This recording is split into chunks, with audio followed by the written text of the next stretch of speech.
हाय सांग मैंने तो बापा आज कूଅ सफा करुले तो कूअर ही मछटा नहीं आसते डडुलु मछटा देखी केमती हो तो बो धोईकी भलसे काटिदेले काटी सारापर मुझे कड़े बसे भजा करुली नुआ कड़ाटा जेहेतु भलसे छाड़लानी तापर पलम ही भाजीदेली पलम भाजी सारापर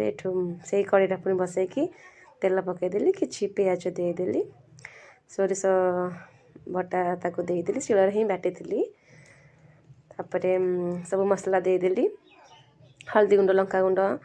तो पकई नी कहीं लंका गुंड लास्ट पकईबी पुओं रखी सारापर तो तापर गोटे टमाटो पकईदेली से टमाटो पकई सारापर किसी समय पर पुणी माछ गोटे देदेली माछ को दे सारिकी पानी पकईदेली बापा ये तरबुज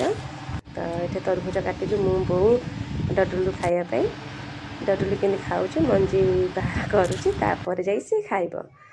तो फाइनाली ये गरम मसला टे पकईदेली आउ 2 मिनट गलापर फाइनाली माछ तरकारी हो गला कूआ माछ। तो जदि आपण भिडियो भल लगुए सांग मैंने तो लाइक करेंगे, मो चैनल को सब्सक्राइब करेंगे प्लीज।